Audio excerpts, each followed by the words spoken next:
All right, good afternoon, everyone. We are going to get started with our formal meeting of the Phoenix City Council. We do have a quorum present. We have an additional member that will introduce in just a moment from the Assisted Housing Governing Board. My understanding is I have two council members on the phone.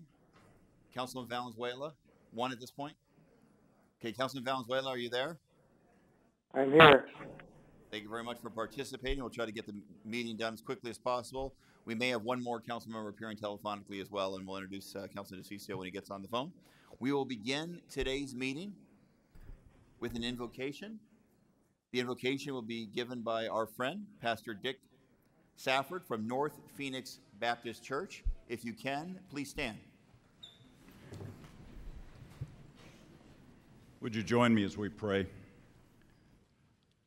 Eternal God and loving Father, we pray for wisdom and guidance for our world, for our national and state leaders, as we strive for peace in the midst of conflict. And this afternoon, we pray for our city.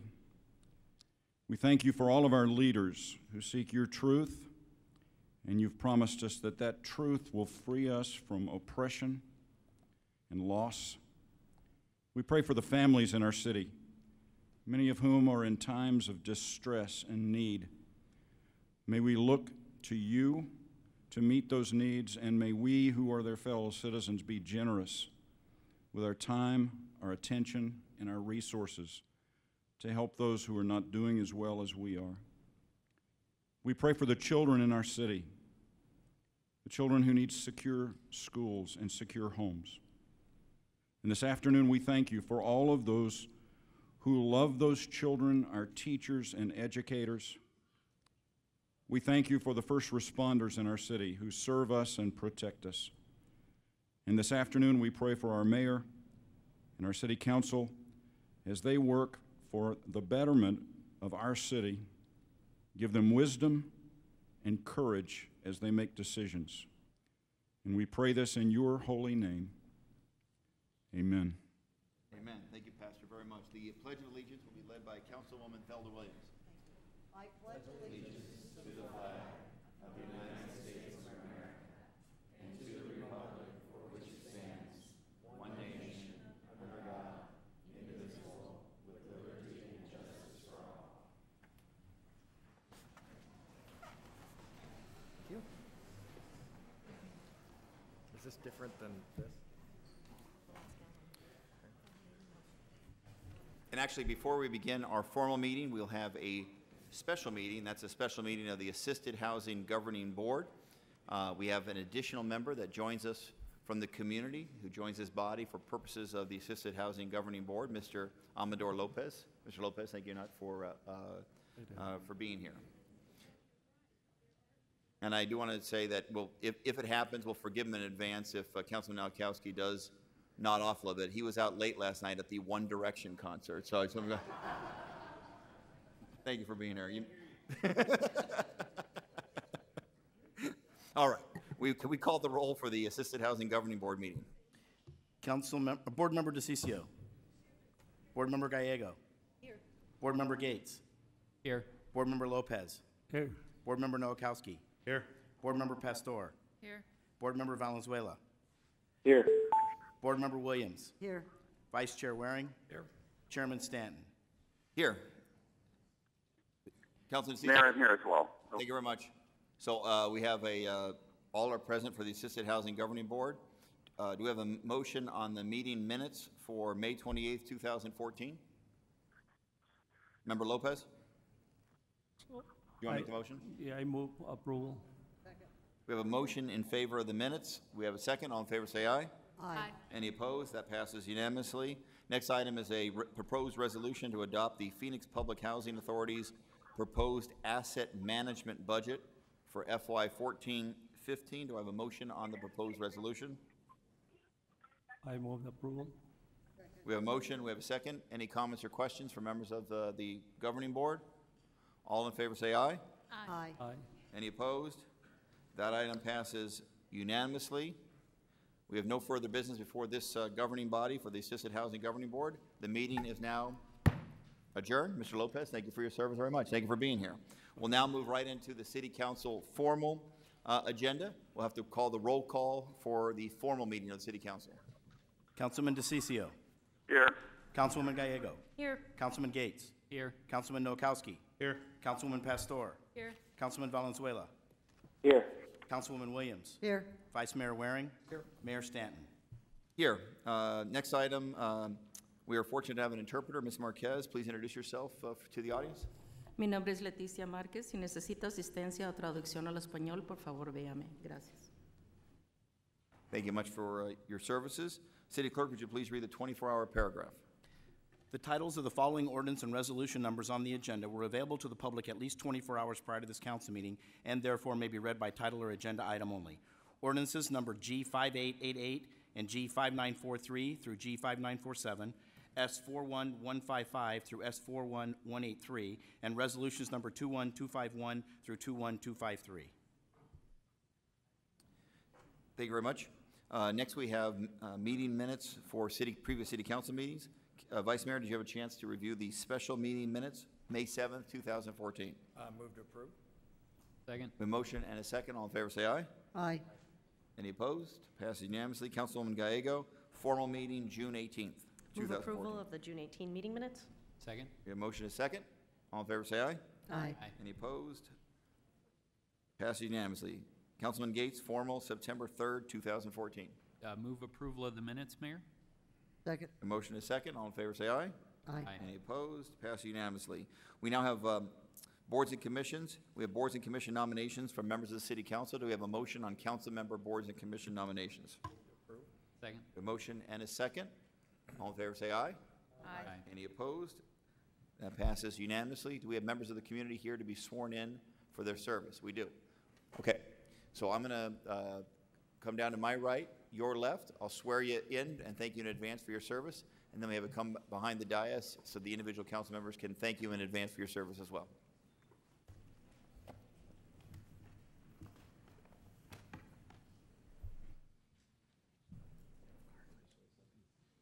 TV camera can get you. Okay. So I'll have you raise your right hand, and then I'll say I, and then you have to state your name, fill in the blank for that part. Go through the oath, and at a later point, you have to fill in the blank for the particular board or commission that you're serving on. It'll be obvious. All right, please raise your right hand. I.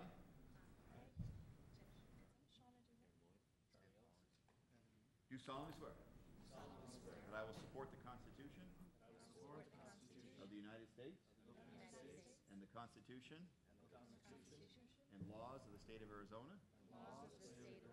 That I will bear true faith. And allegiance to the same.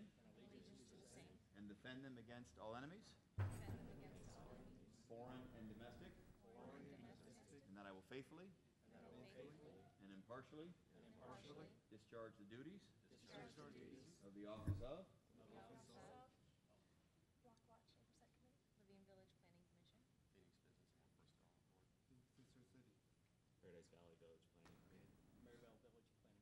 According to the best of my ability.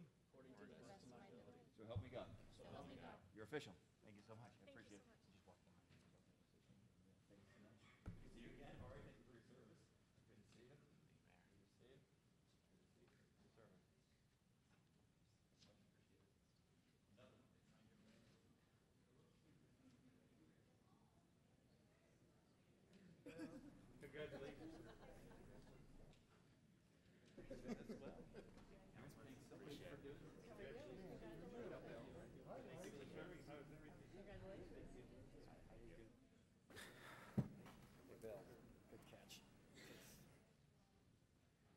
All right, thank you very much in advance for your service to the citizens of Phoenix.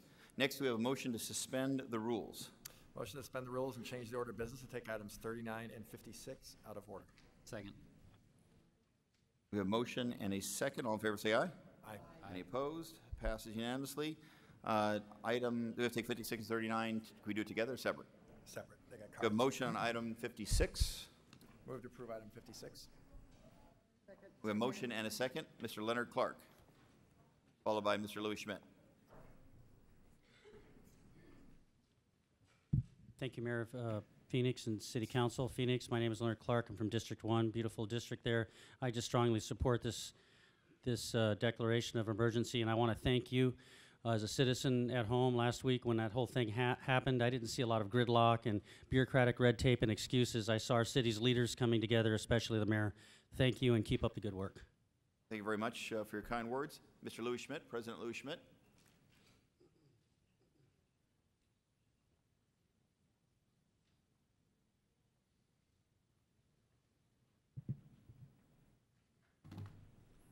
Thank you, Mayor, members of the City Council. My name is Louis Schmidt, President of AFSCME Local 2384. I am in support of this resolution. Over time, we keep hearing city employees, unfortunately, there's a few of you on the council who don't quite see the value in city employees, but as a citizen, every citizen last Monday, you didn't even have to live in Phoenix to see the value of public employees. Public employees went to serve that day they don't know what's going to happen. Our fellow officers, our firefighters, they don't know what's going to happen that day. But at the moment's notice, when the need happens to be there, public employees serve no matter what. In every one of your districts, public employees were serving, and they served without question, with honor, with pride. Fire had over 15 rescues. Police took over 2,000 calls. The Fire 911 dispatched over 3,000 calls. And the best thing is there was not one fatality, because the public employees care about the service that they provide every single constituent that you guys represent. And it's an honor and it's a pride for myself and the other leaders to represent these city employees. We often don't see the value, we see the value in them, but sometimes it's easy to attack because we're easy targets. Sometimes we're just seen as a dollar expense on the budget reports. But it's my honor and pride to say, that when you guys make decisions in the future, just remember back to the day, last Monday when you guys had your press conferences saying how about we're going to pull together, that those city employees once again pull together, and we always do it no matter what. And this Proposition 487 is going to hurt those city employees that the city and the services that everybody relies on. So again, thank you, Mayor, and we support this resolution, and thank you to all the men and women who proudly serve the city. Thank you, Mayor. Thank you very much, Mr. Schmidt. Councilman Nowakowski, please. Yeah, I just have a comment. I agree, but also I want to thank all my colleagues and my neighboring council member for all their hard work and efforts and making sure that the people out there in the Levine area are taken care of, and throughout the whole city, and Mayor for actually declaring a local emergency here in the city of Phoenix. I mean, you didn't hesitate. You did that immediately, and all those resources paid off for us. So thank you so much, and thank all my colleagues for all their leadership also. Thank you very much. Any other comments by members of this council? I'll just add very quickly in that, a situation like that, the largest amount of rain that we've ever received in the history of the city of Phoenix, with an incredible amount of flooding. And I just was very, very impressed by the professionalism and swift action by the team here in Phoenix, not just the leadership team, but as President Schmidt just talked about, all employees throughout the city of Phoenix. Where there was doubt about whether people should come to work, not come to work, those that did make the choice to come to work so that they could serve the people of the city of Phoenix. And we were ready. Thank God it wasn't worse, but we were ready in case it had been worse. I was also impressed with how well the City of Phoenix emergency management team communicated in conjunction with state emergency management officials, county, and other jurisdictions. That's exactly what the citizens should come to expect, and we were prepared for it. And it was good in and of itself, and a good exercise if, in fact, we're in a situation where things would even be worse potentially in the future. And there's still lessons learned, and we're going to improve for the future. Hope and pray it doesn't happen, but if it does, we'll be well prepared. But it was very, very impressive to be an eyewitness to the swift action of our team. Any other comments by members of the council? Roll call. DeCiccio. Yes. Gallego. Yes. Gates. Yes. Nowakowski. Yes. Pastor. Yes. Valenzuela. Yes. Williams. Yes. Waring. Yes. Mayor Stanton. Yes. Next item is item number 39. Do we have a motion on item number 39? Move to approve item 39. We have a motion and a second on 39. Ms. Barker, Dee Dee Barker, did you provide testimony on item number 39?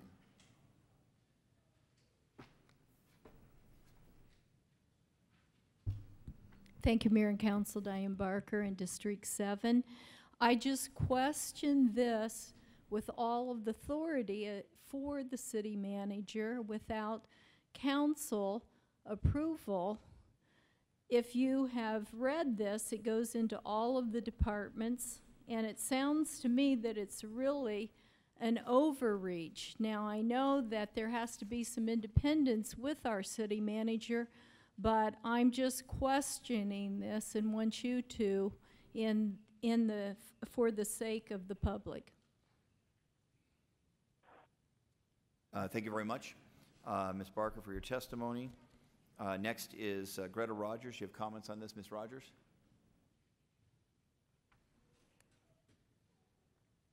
How about Mr. Rusnick? Then Mr. Rusnick go next, and then if Ms. Rogers returns, we'll get her in there for comments on this item.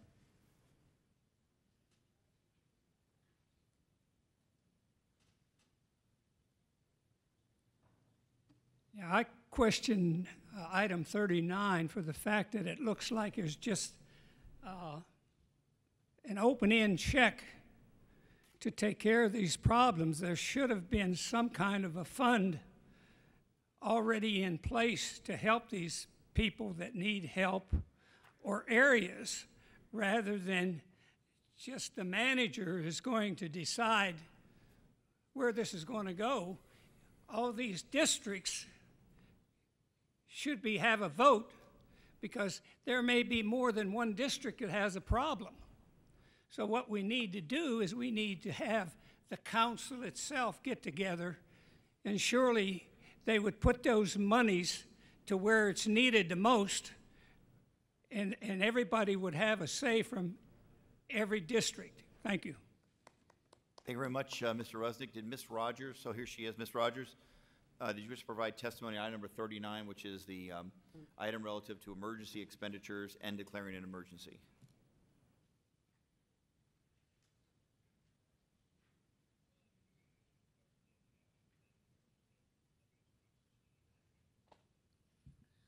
Mayor, members of council, and attendees, my name is Greta Rogers.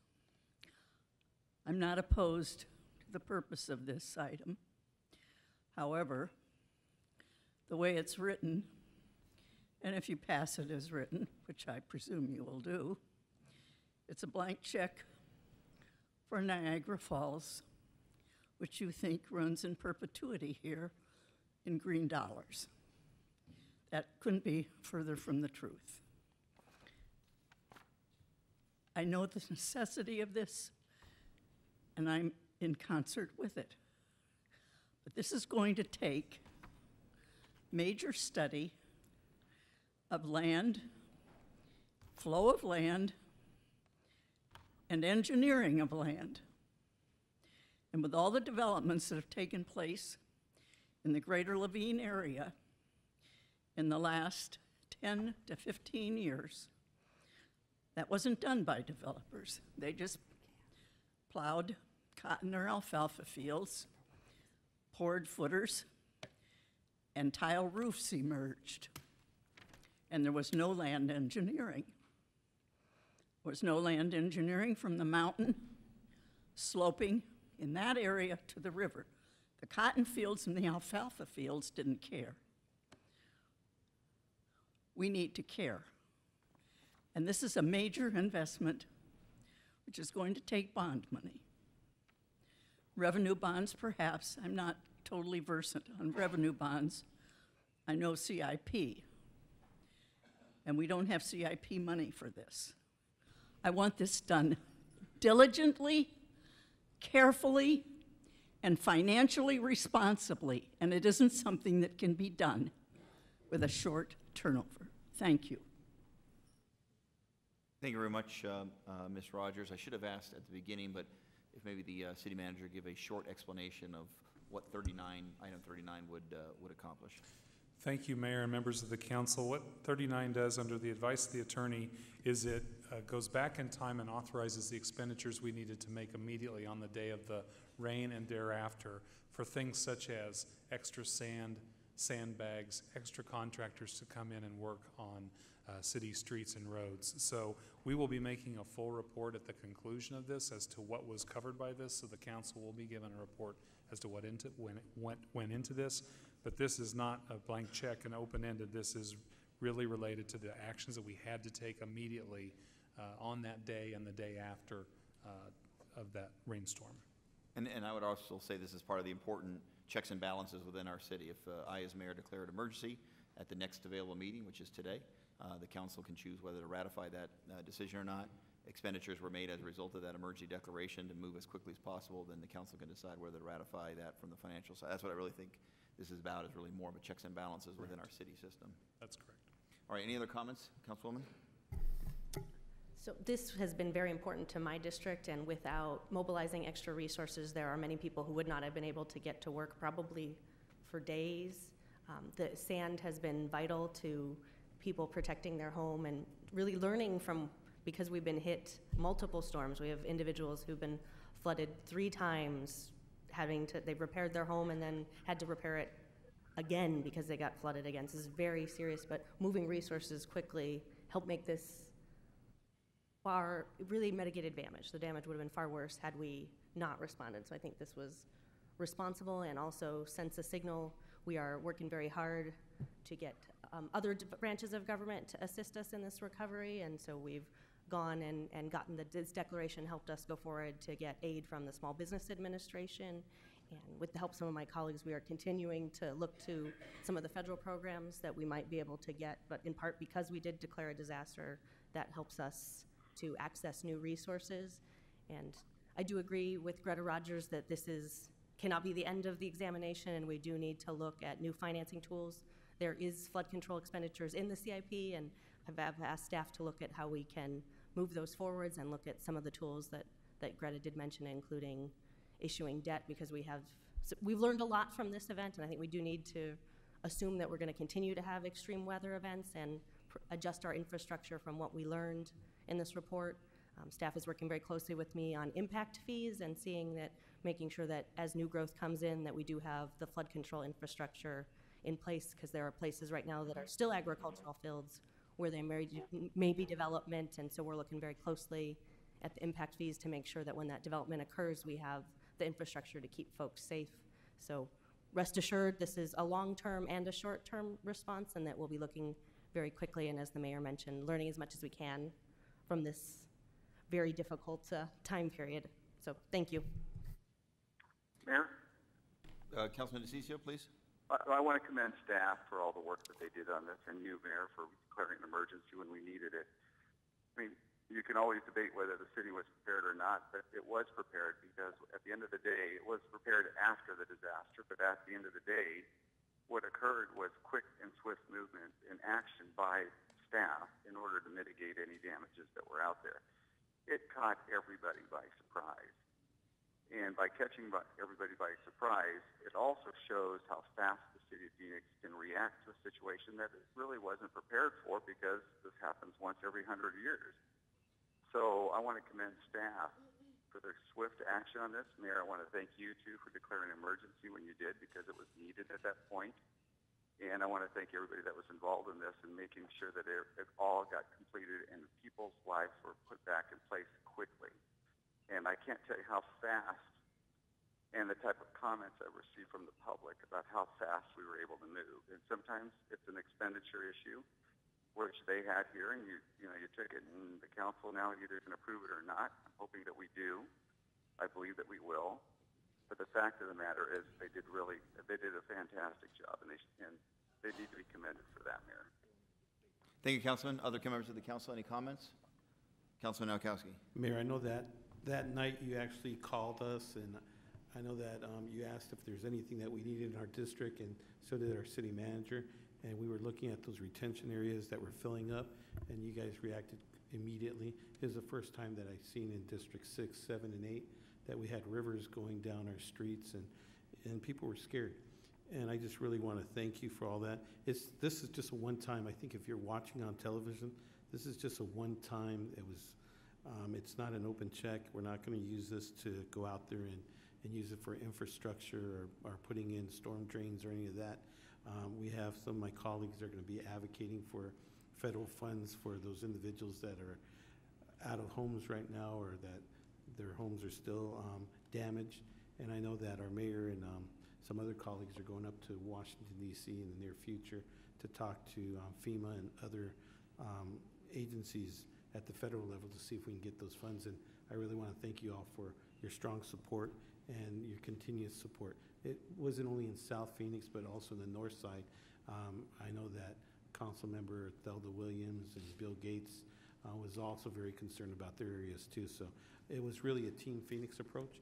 And once again, thank you all for your support, and those citizens too that volunteered to fill up those sandbags and all that. And once again, Mayor, thank you for your leadership and making those phone calls to make sure if there's anything that I personally needed for my district. And we took care of all those residents that were in need. Thank you, Councilman, very much. Councilman Gates? Yes, thank you, Mayor. Want to thank you, echo comments of my colleagues here. I know you reached out to me very early on that Monday morning, and this truly was a coordinated effort, like Councilman Nowakowski said, a true Team Phoenix effort, and I think really showing the best of this nonpartisan body, people working together on this. Councilwoman Gallego and I have been working together, and actually we're going to take some of Senator Flake's staff tomorrow morning on a tour of some of the damage, because I think it is really important that we reach out to all levels of government. We've also been coordinating with Bill Mundell out at the Registrar of Contractors, because there's a real concern that unlicensed contractors are going to be going out preying on people who need to have these repairs done. So I think it is really the best, one of the best examples I've seen of coordination across parties, across government agencies, and just proud of how everyone on this council has handled themselves and staff. The work was just exemplary by our city employees. People have been talking to me about it all week, amazed how quickly the city went to action. So just wanted to take that opportunity to thank everyone involved. Thank you very much. Any other comments? Mayor? Councilman, please. Oh, one last thing, too, on the infrastructure part of it. Councilman Waring and I are going to be, or we've sent out a letter just today, actually, asking and requesting the need to discuss this infrastructure issue that we have in the city of Phoenix. For the last several years, the city of Phoenix has been draining our infrastructure dollars away just because of the recession, because of multiple reasons. But now it's time for us as a city to realize that we have a problem. Now we've got to address it. We need to start moving back those dollars that were drained from that infrastructure fund back into infrastructure. And I think it's time to do that now. We need to have a discussion on that, how we want to do that, how we want to move into that. Phoenix is going to be seeing the highest revenue it's ever had in its history this year. So it gives us time now to start focusing on infrastructure. So I hope we can have a council meeting, a policy discussion on this quickly, so we can address this issue, Mayor. Mayor? Thank you, Councilman. Councilwoman Williams? Just to follow up on Councilman DeCicio's, Councilman Gates and I have already discussed part of this, and it was partially scheduled to come before the next Transportation and Infrastructure Subcommittee. We have now expanded the presentation to include what has been delayed, how to begin to do the inventory. And what I see is us kind of doing the homework to prepare that for a full policy session for the council to help set some priorities, identify the greatest needs, and how to move forward on this, because you are absolutely correct. This is something that needs to be done. As our city has developed, the topography changes, the water flow changes, the needs change, and obviously not everything was addressed appropriately. And I will say, though, that the cooperation not only amongst city departments, city staff, but all the governmental agencies was very good. And I want to appreciate that the mayor took the emergency action. I know the Mayor Mesa and I were talking earlier this week, and he was very thankful that the mayor took time to call him and say, oh, by the way, get those temporary centers up so people have a place to go for help. And he really respected Phoenix using their experience to help another city go through what they had to go through. And I think that just shows that this valley truly does care. and that we do work on problems regionally, even though locally, a lot of it is our responsibility, and we will be identifying that in the future. But thank you, Mayor, for your actions, and I appreciate what all that staff has done and my fellow council members, because I think this has been a team effort, and I think you're going to see that going forward, because we all understand how important it is to not only the residents, but to our future. Thank you. Thank you very much, Councilwoman. Mayor? Oh. Just a moment. Councilwoman Gallego. Just this event has really had a lot of flood damage in District 8 and District 7, and I wanted to thank Councilman Gates for helping me, and Councilman Waring as well, reach out to our U.S. Senate delegation. They've been great about helping us share the information and the impact, so that when time comes, our federal delegation will have the ability and the resources to share with federal agencies what the impact has been. And Congressman Pastor has also been very involved, and apparently spent his entire flight home from DC the last time getting briefed by a resident who had been impacted in the area as well. So no rest for our federal delegations, but all of my colleagues have really been wonderful about stepping up and working in a bipartisan manner to make sure that we share all the information we have with our federal delegation, so that they can get us the resources we need to keep our residents safe. So thank you to Councilman Gates and Councilman Waring for helping folks in a difficult time, and Thank you. much appreciated the bipartisan effort. We really have come together as a city in a difficult time. Thank you very much, Councilwoman Gallego. Councilman DeCiccio. Yeah, thank you, Mayor. In response to Councilwoman Williams, I really appreciate the fact that you're going to be bringing that up. This is a much bigger issue than one individual committee, and I think we ought to have at least start the discussion at a policy meeting and the direction we want to go in. What I don't want to see, and what I'm concerned about, is that we're going to create another delay in this infrastructure, needed infrastructure, whether it's roads, infrastructure for storm drain. It's the entire package, and I believe we're up over $100 million was delayed out. So I think this is a bigger policy issue of where we're going to be going with this, what's going to be happening with our tax rate, how we're going to shift those dollars back into there without raising taxes, because we don't need to do that. We have the most revenue ever in our history. So how do we do that? And I think it requires a larger policy discussion, at least an open overview, and then you can move it down to subcommittee once you get direction from the entire council what we're going to be looking at. Thank you very much. Any other comments on members of this council? Okay, we have a motion on item 39. We have a second. Roll call. DeCiccio. Yes. Gallego. Yes. Gates. Nowakowski. Yes. Pastor. Yes. Valenzuela. Yes. Williams. Yes. Waring. Mayor Stanton. Yes. I think we're back on our regular agenda. Ready? Regular order of the agenda, which is liquor licenses. Vice Mayor, do we have a motion on liquor Yep. license? Move approval items 1 through 20. Second. We have a motion in favor of items 1 through 20. We have a second. I have 4 cards, all in favor of the proposed liquor licenses, so I'll not ask those individuals to speak. Do you have any comments from members of this council? All in favor, say aye. Aye. Any opposed? Passes unanimously. Next item, Vice Mayor.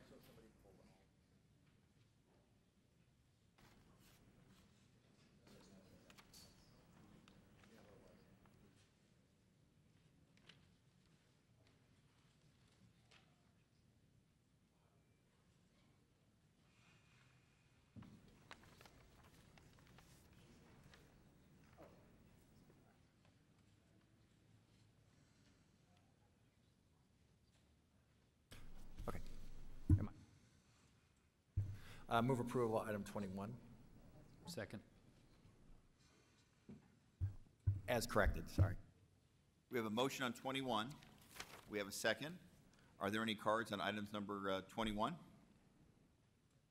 All in favor, say aye. Aye. Any opposed? That item passes unanimously.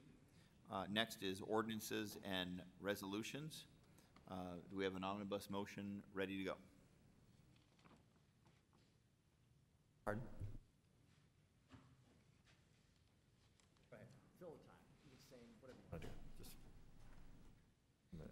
Mayor, we have cards on items 22 through 24, 26 and 27, 29, 30, 39, 41 and 42, and 45.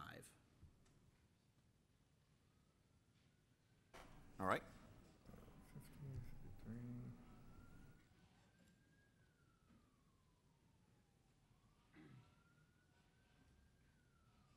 Okay.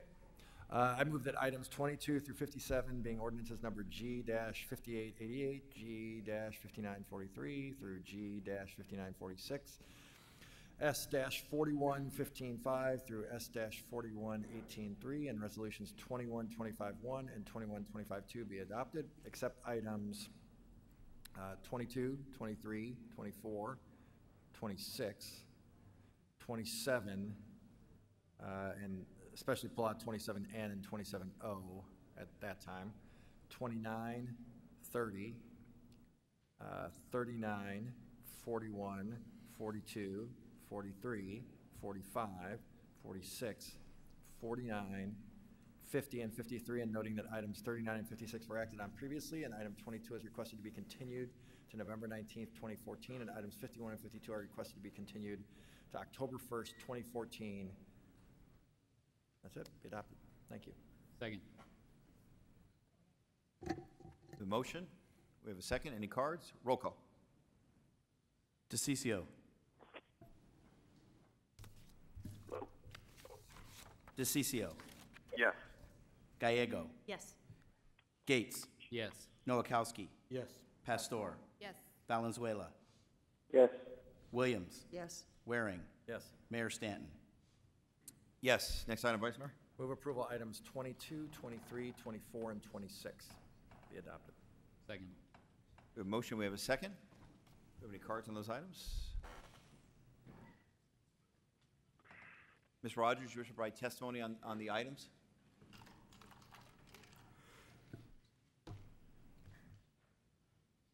And because you're speaking on multiple items, we'll give you additional time to provide your testimony. Up to 6 minutes.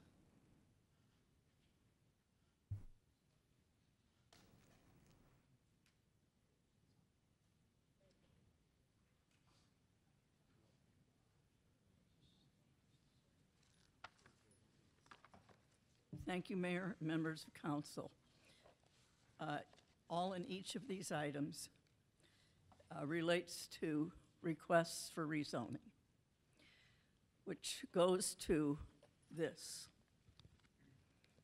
The general plan map, which we adopted 3102 through 229-011. This is an item that needs prompt, serious attention and action. You are now 2 years and more than a half overdue on addressing this. So let's get to work on it, seriously. Now, to the items 22, 4, 6, and whatever the other one was. All of these are requests for rezoning. I don't think any of them is essential. We have lots of land zoned for what the use is that the individual in each case wants. And if they don't like the location that they want to purchase and develop, not zoned therefore, select another location.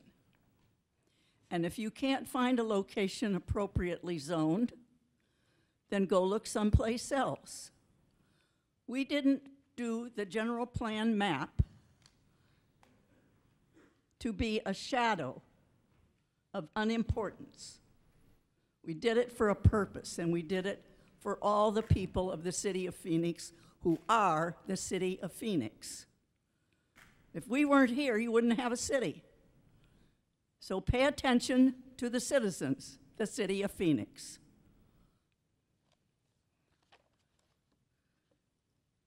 The only location that may have, among these 4, that may have some viability and reasonableness for rezoning is the huge swaths of land, just shy of 100 acres, near 44th and Washington. That's been vacant for years and years and years, longer than I've lived here, and I've been here 42. And it certainly, I don't think, is a place where most people would choose to live, because you're on the north side of the airport access to and from by airplanes. Noisy. But I want to know what kind of A2 on that piece of land is being requested. Because A2 is heavy industrial. A1 is light. I want to know what it is they're planning to put there. And you should know too. Above all, you should know. So you know what you're voting on. And if you don't know, then table it for continuance and do your due diligence and get the answer. So you're voting knowledgeably and intelligently and in service of the citizens of the city of Phoenix. I'm not a big fan of rezoning. I never have been, and I doubt in the few years I have left, to come and speak with you, that I ever will be, because I worked with multiple people on this, and it works. And I don't think it needs great revision, but anything over a 10, now 12-year period of time probably needs some reconsideration and direction. But we don't do this at the behest of some, quote, developer. We do it to keep the integrity of this city intact so that the neighborhoods remain viable and vital. And that's what I ask you to look at and consider in any and each and all of these rezoning requests. Thank you. Can I say something before? Thank you very much, Ms. Rogers. Vice Mayor? Just about this motion, so I apologize. Ms. Rogers had pulled 22, 23, 24, and 26 for comment, but we actually continued 22 already. So this motion is just 23, 24, and 26. We already continued 22.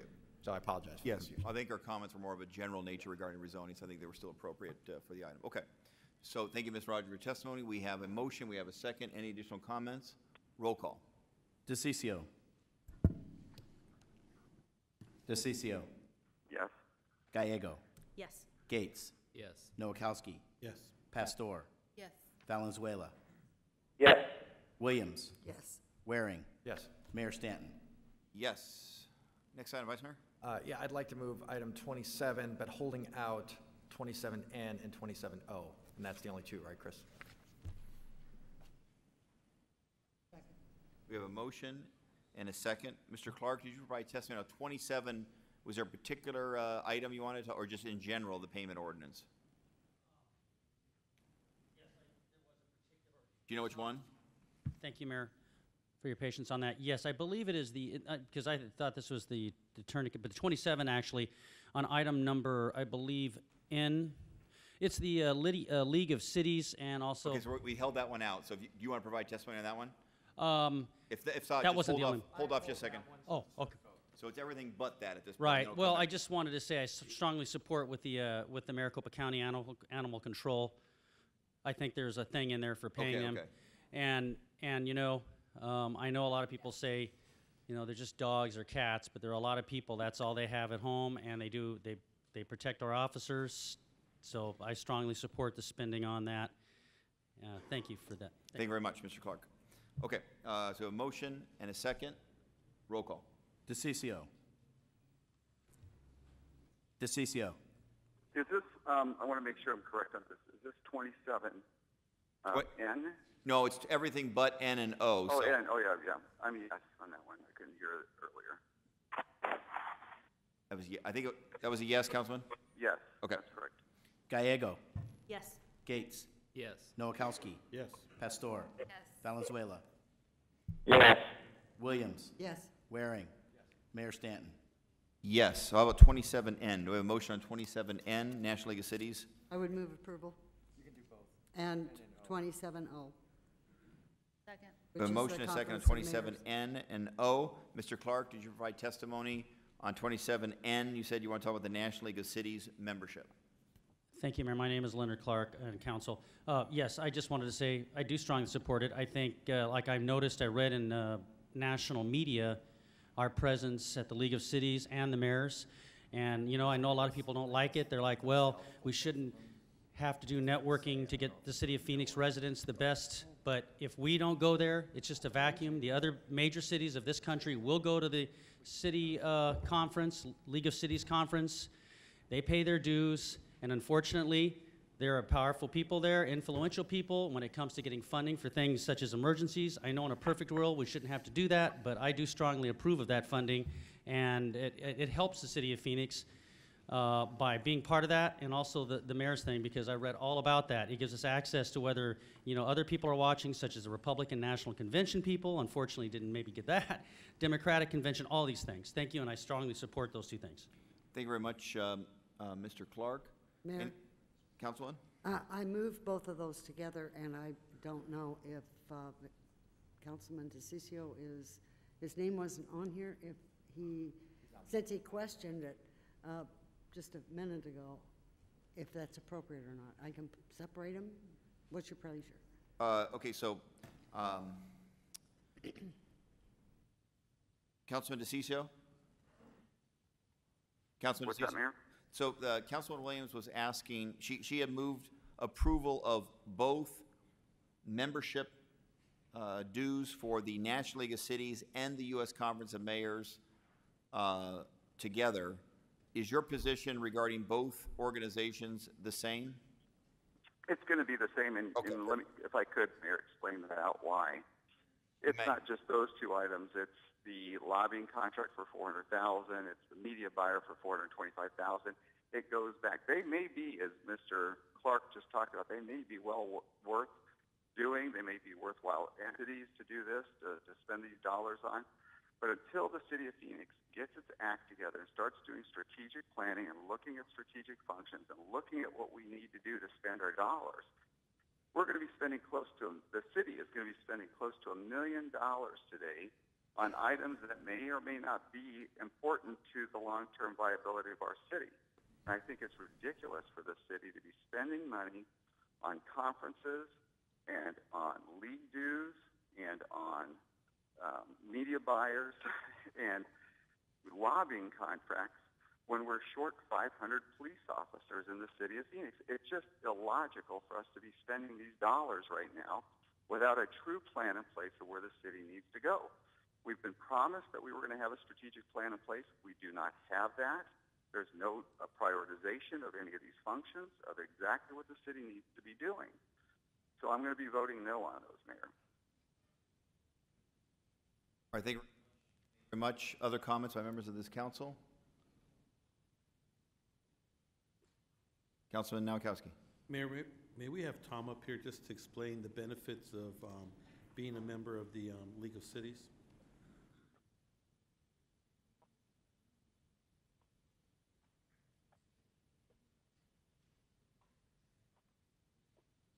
Mayor, council members, Tom Remus with the city's Office of Government Relations. Councilmember Nowakowski, with the National League of Cities, the city of Phoenix has been a member since 1950. Some of our more recent benefits that we have seen through the organization is that we were the recipient of a $250,000 Gates Foundation Community Learning and Partnership Planning Grant as a result of our relationship through the NLC and through their help with that process. Most recently, we also received a $175,000 Lumina Foundation grant for the Latino Student Success Initiative. This is a grant that will help low-income Latino students to achieve post-secondary success. Thank you, Mayor. And Mayor, I also want to recognize Claude Maddox, that was really a true leader on the League of Cities and participated in a lot of boards and commissions that the League had. So thank you, Claude, for all your hard work on the League of Cities also. All right, thank you very much. I was remiss for not introducing Councilman Maddox. He was chair of the Natural Resources and Water Committee, I think, at the NLC, and got a lot of great ideas for best practices, et cetera, from his leadership in that organization. Any other comments by members of this council? All right, we have a Mayor? motion. Council, go ahead. Mayor? Yeah, please, go ahead. Okay. Well, I'd like to have the police department come on up and give us the facts of how important their functions are, too. We all know that everything can be important, and we all know things may be important, and they may not be important, and what their functions are and what they actually do. Helping us and actually doing it are two different things. Until we look at a prioritization list, until we look at our strategic functions of what they are and what they're not, and what we were promised we were going to have that in our hands by now, we have not had that. And until we do that, the city of Phoenix is going to be spending money that it doesn't have. The city of Phoenix is going to be facing another budget deficit, and there's going to be close to $1 million spent on what some people in the public may think is non-strategic function. Now, you don't know what their merits are until you compare them to other functions of government. So I'll be a no, Mayor. Thank you. Thank you very much. Other comments? Roll call. DeCiccio. Nope. Gallego. Yes. Gates. Yes. Nowakowski. Yes. Pastor. Yes. Valenzuela. Yes. Williams. Yes. Waring. No. Mayor Stanton. Yes. Pass on a 7-2 vote. Next item on the agenda is item number 29, I believe. Move approval item 29. We have a motion and a second on 29. Councilman Valenzuela, this is the item regarding a proposed intergovernmental agreement with the city of Glendale. I believe you have a potential conflict on that item. Yes, potential conflict. Thanks, Mayor. So Councilman Valenzuela will not be participating in the item. Greta Rogers, did you wish to provide testimony on the proposed intergovernmental agreement with the city of Glendale?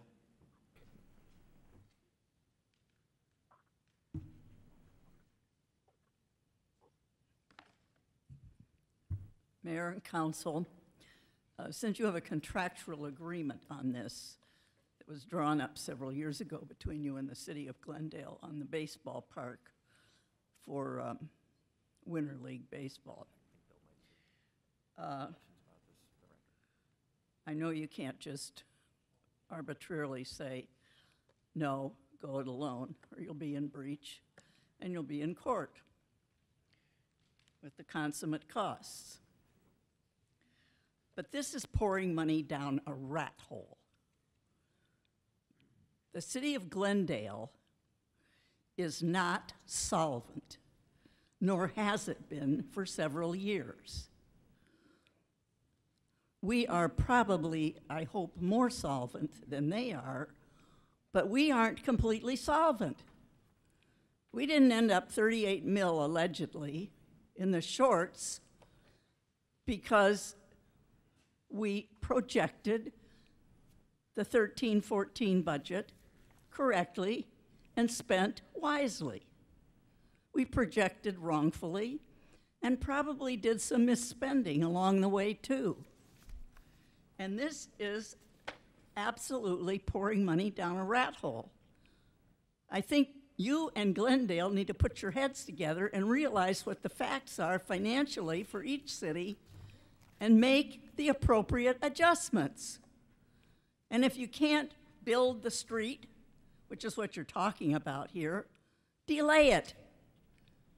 It isn't like they'd be driving across a cotton field, because they won't.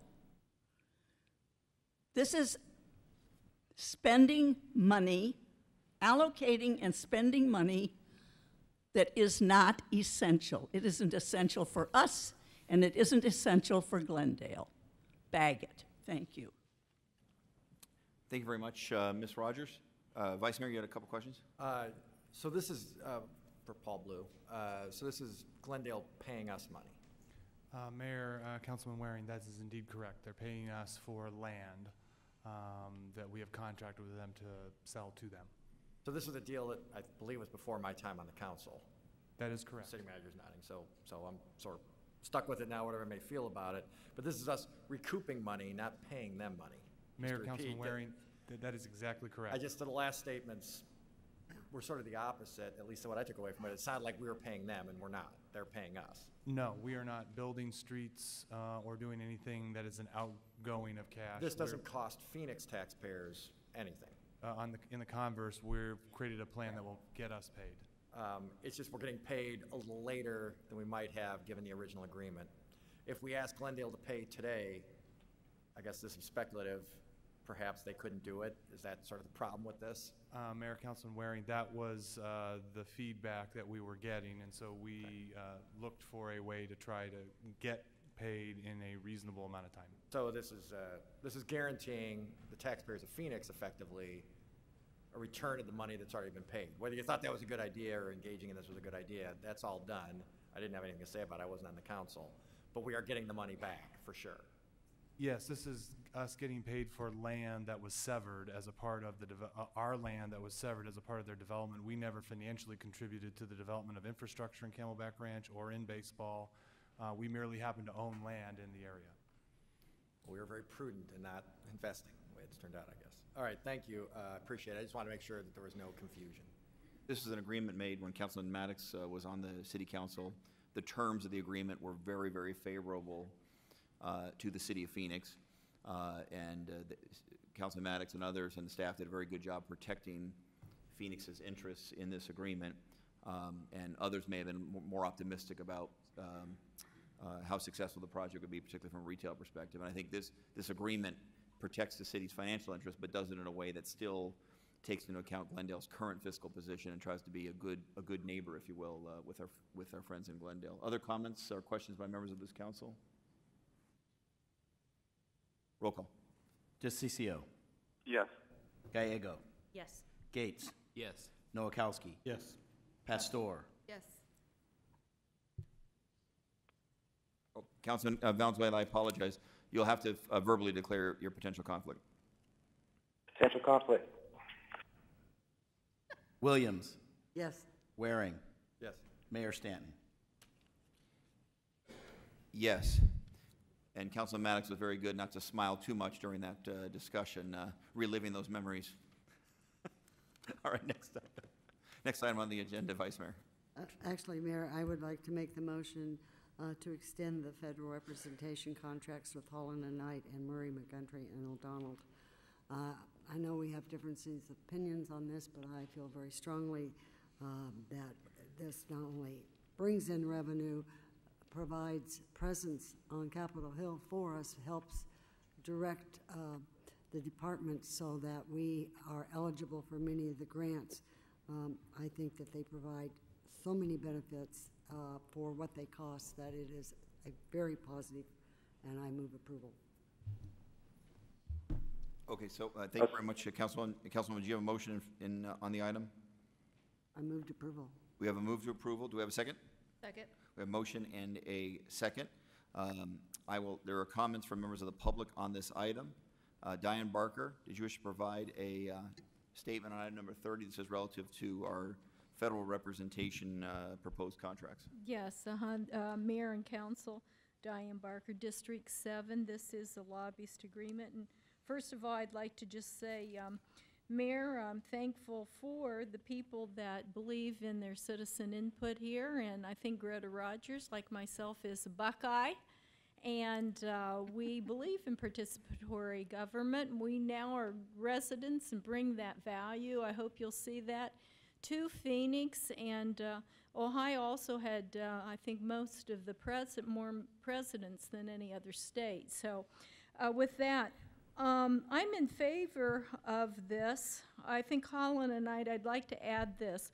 I had the opportunity to speak with a woman at FTA a couple years ago who was in the innovative part of transportation, and she said many times we find that we don't go outside of the box to solve problems, but she at the time told me about the Tiger money. I know that you're familiar with it because I think the city applied for $16 million and got, a small portion, $1 million, but I think there's much bigger pot available in the Tiger funding in the airport. They've, I think, have used some of it.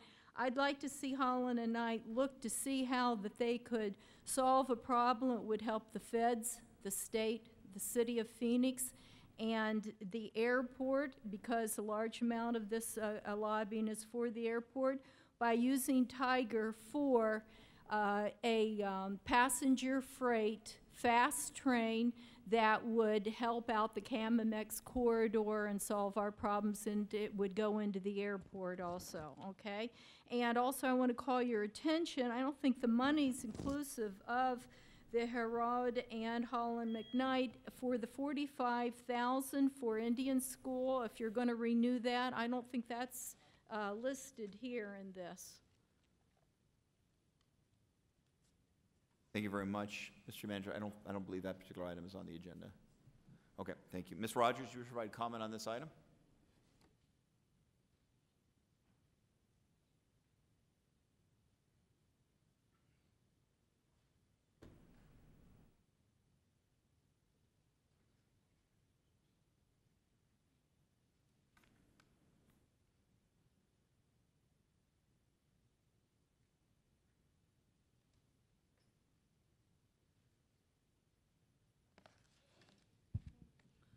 Mayor and Council, I question the necessity and purpose of this for the desired benefit to the city of Phoenix, i.e. value received by the city for $320,000 a year or $960,000 for 3 years plus an additional $45,000.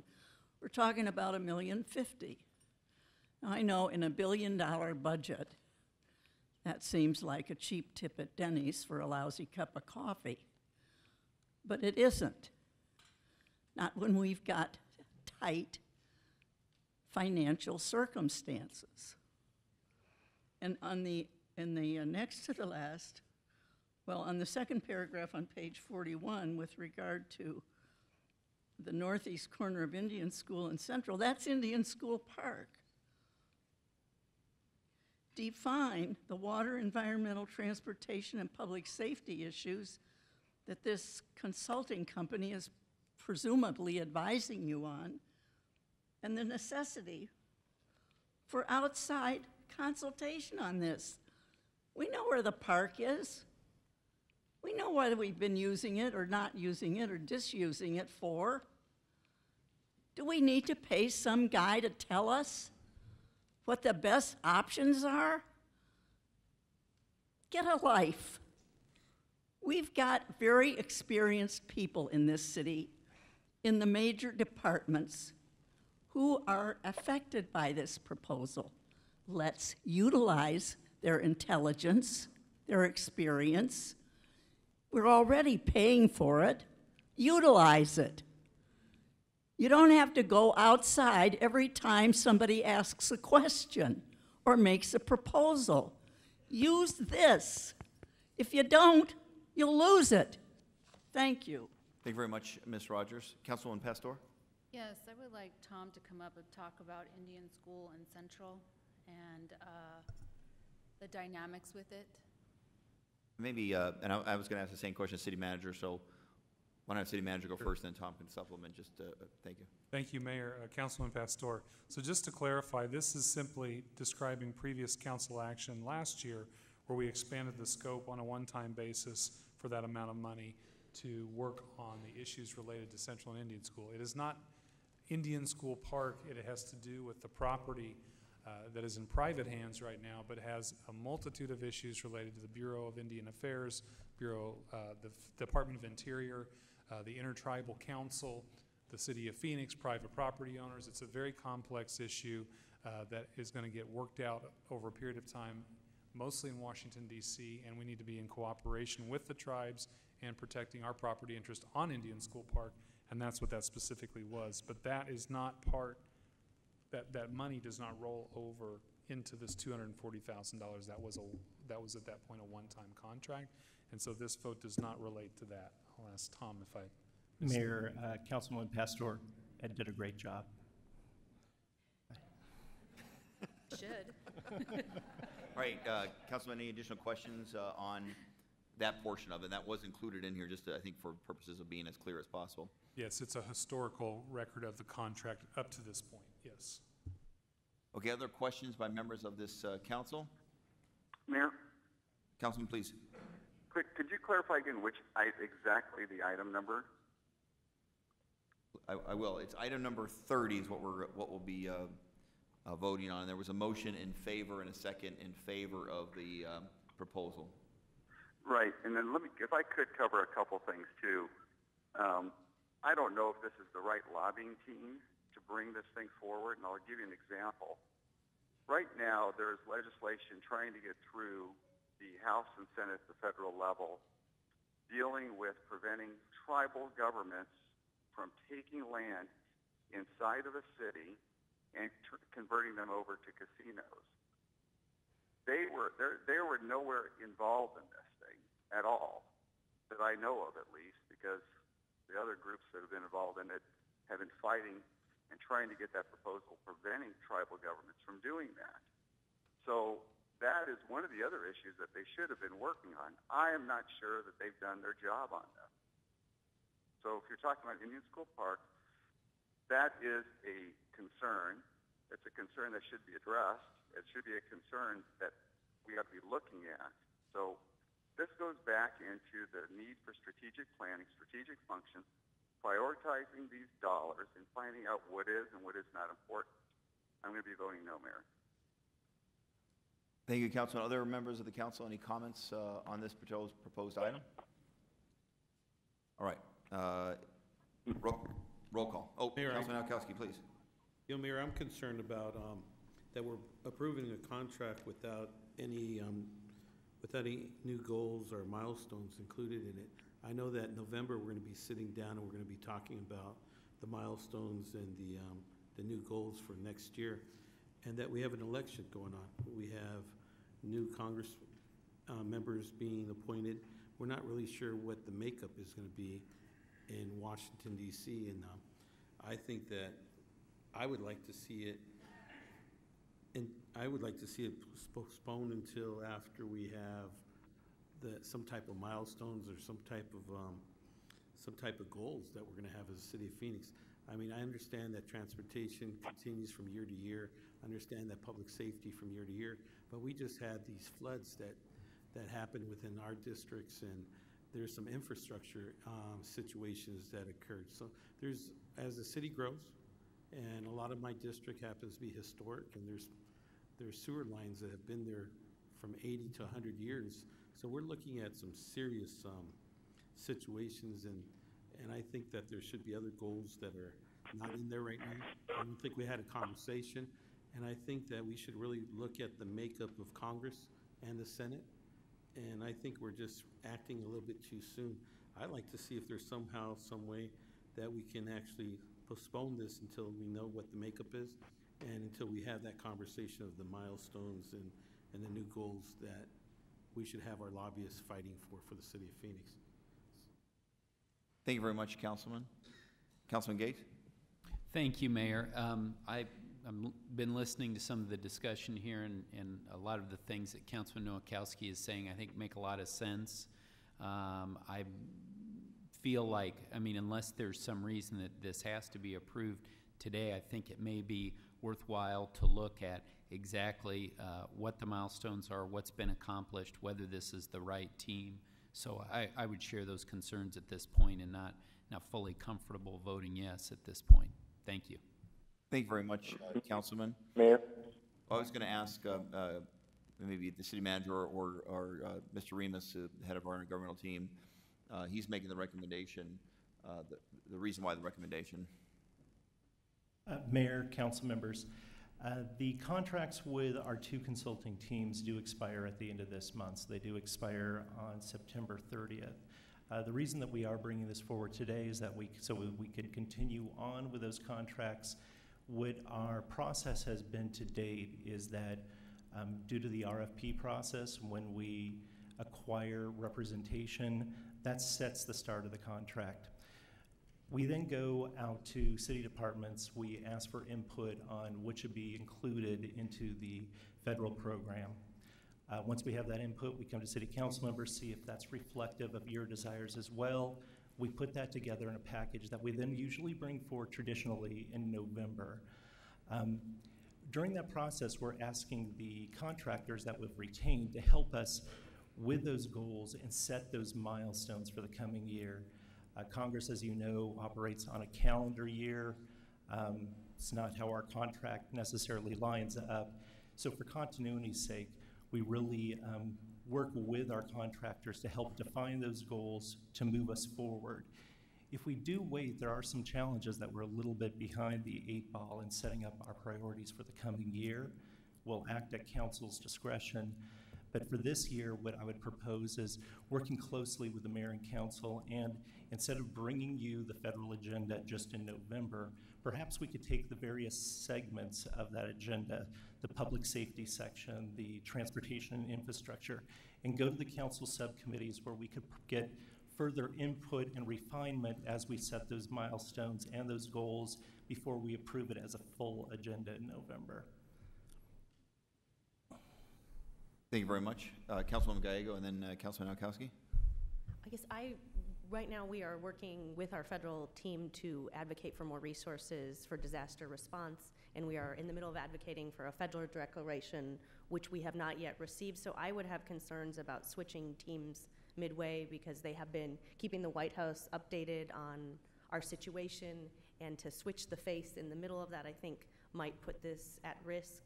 And so given that we need to have a united and well-organized front so that we can get as many resources as possible to help us with our large infrastructure needs, I guess I see this as a reason to have that continuity, and I've appreciated their help as we've gone forward to try to get whatever federal resources we can, and we'll be going out to DC to advocate for whatever federal support we can get. But I want to continue to have the same team while we're in the middle of this, so I would like to move forward as the first motion indicated. Thank you very much, Councilwoman. Councilman Nowakowski, I mentioned, and then Councilwoman Williams. I apologize. Mayor, I'm not asking to replace the team. I'm asking if there's somehow we can go to month until we actually have time for the council to sit down in their subcommittees to come out with what the milestones or what those concerns and goals are. I think that I think we're working backwards. I think we need to have what those goals are for those consultants. And I think we have some excellent consultants, but I think we need to tell them what the direction of the city is. So I'm not trying to say that we end their contract in October. I'm trying to say that we look at a different method, and that in November, most of the time is presidential elections, Senate elections, and congressional elections. I think our timing of the RFP is wrong, and can we fix it? Can we extend it until December or the beginning of the year, and then we can fix the problem. We can have those goals and those milestones, and we can run it through our subcommittees that we all sit on. Thank you very much. Councilwoman Williams. Mayor, I'm not comfortable doing month to month. We have had these two firms for a while. They are very prestigious. They are very well known in Washington, D.C. They are very desirous for other states and other cities. We are fortunate that they have been representing us. I think they have worked very closely with us on the council's identified desires to go forward, our priorities. I think they are going to continue to listen, and I think your suggestion on starting in October, coming and beginning to identify that, because the country has changed, and it's going to continue to change. There's less money on a local level. We're all fighting on every governmental level.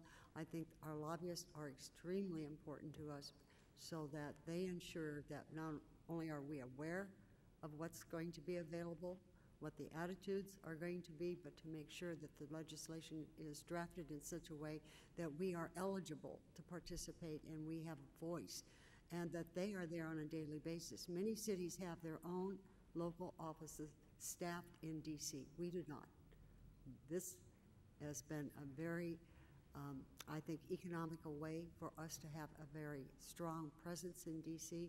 I've worked personally with these gentlemen over the years, and women, found them to be very responsible, and found them very well respected by agency heads in the federal government and our legislators.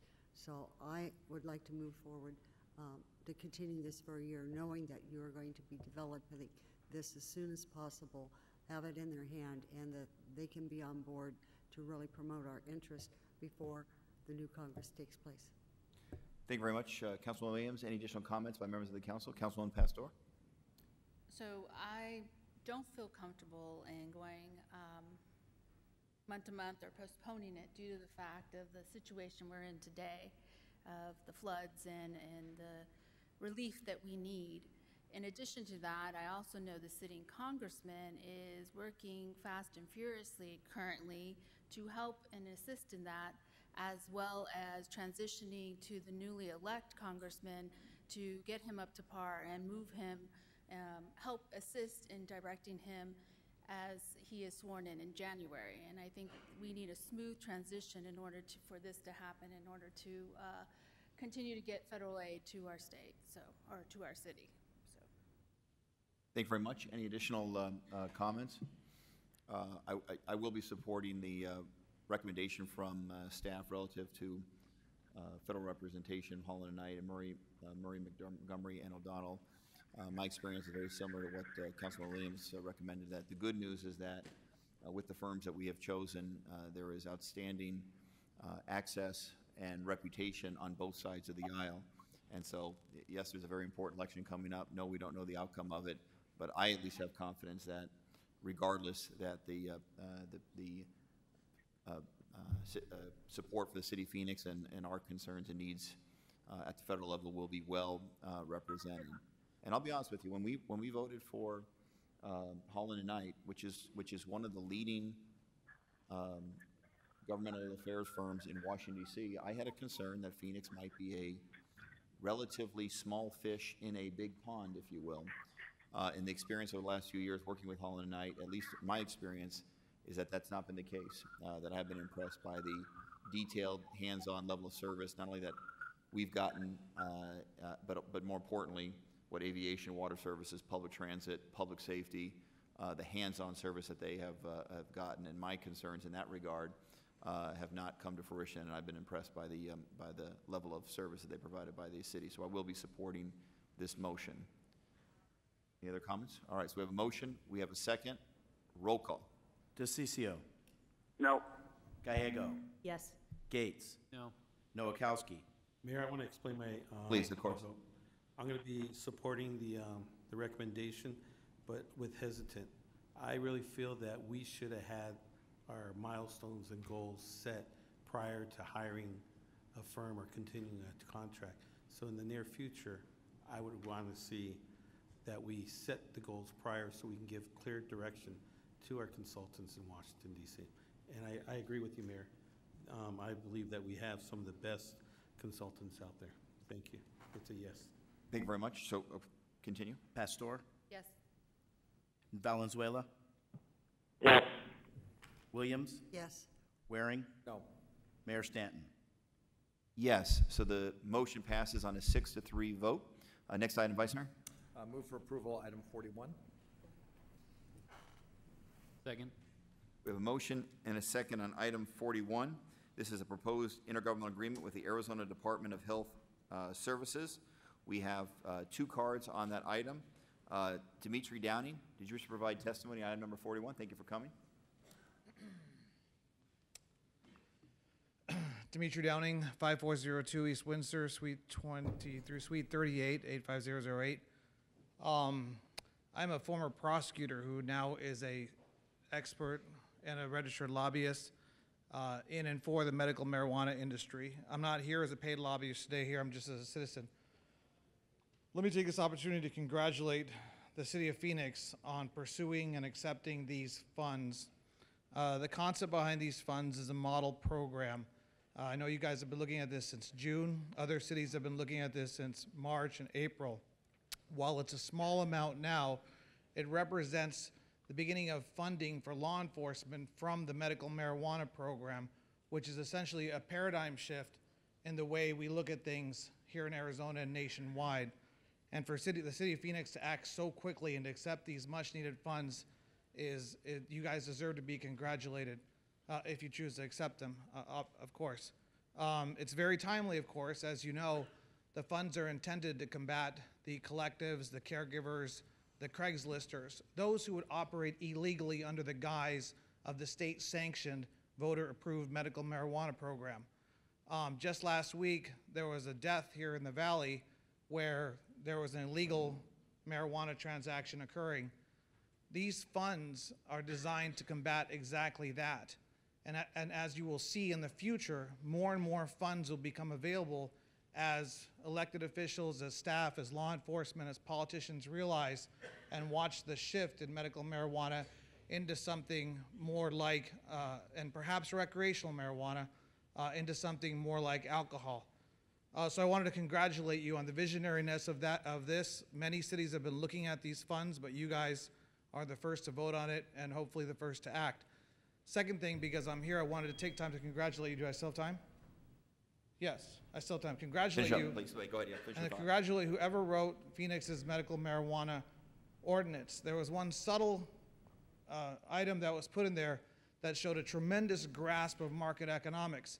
What you guys did was create unlimited cultivation centers, which is where the jobs are. You were the one jurisdiction, well, there's a few rural ones, with large warehouses that got it. And because of that, you guys got hundreds and hundreds of jobs in vacant warehouses here in the city of Phoenix. So it's off the point, but I wanted to congratulate you and your staff members for having a vision. I apologize for digressing, but thank you. Those are my points. Thank you very much. Leonard Clark, testimony on item number 41.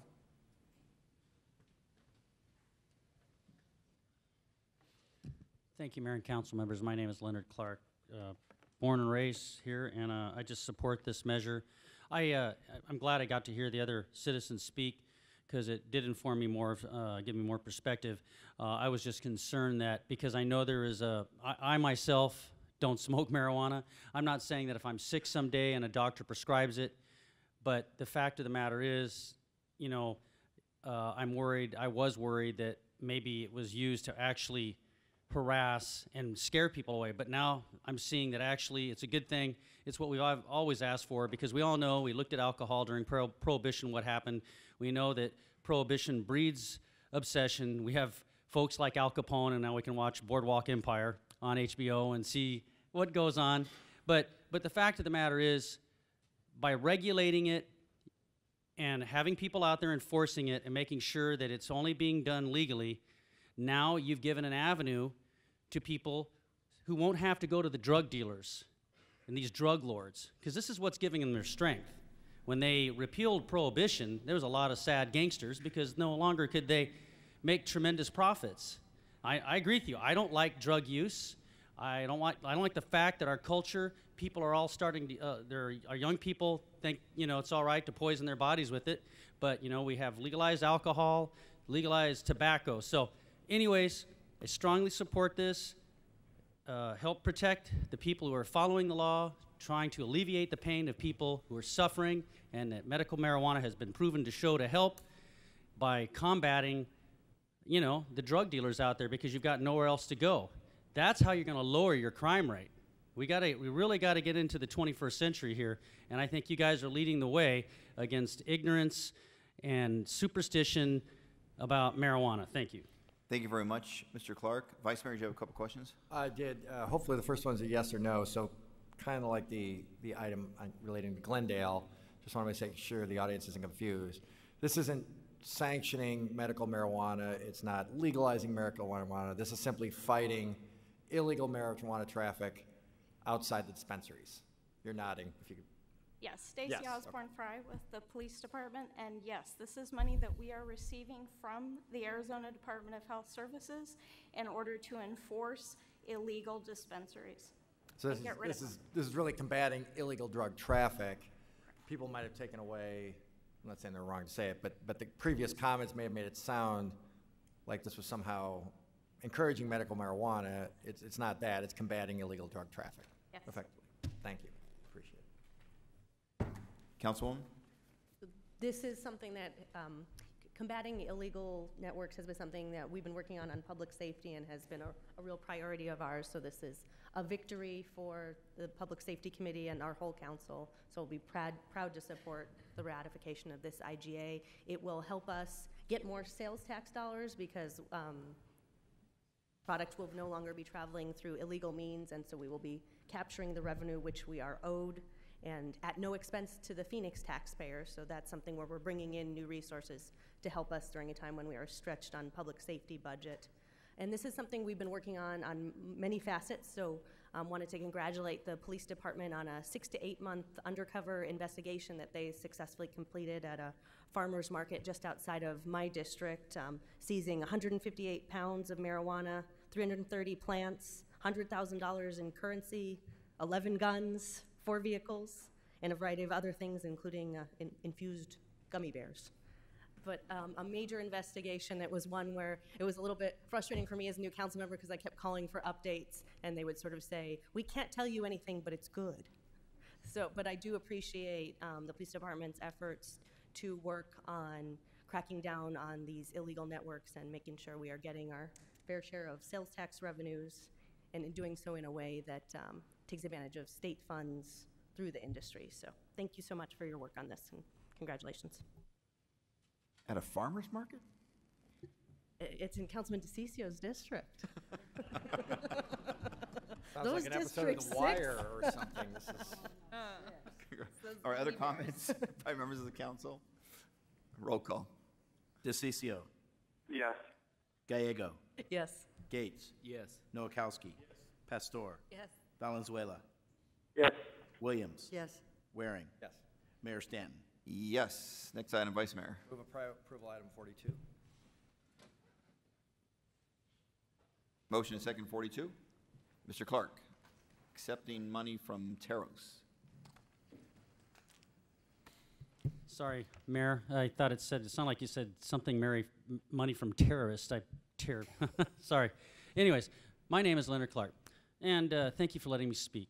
I think it's great. I like the fact that, we're trying to make sure that these businesses that are selling alcohol and people on the side that are selling to our young people under the legal age is great. I just hope that we could expand it from just Maryville to all areas.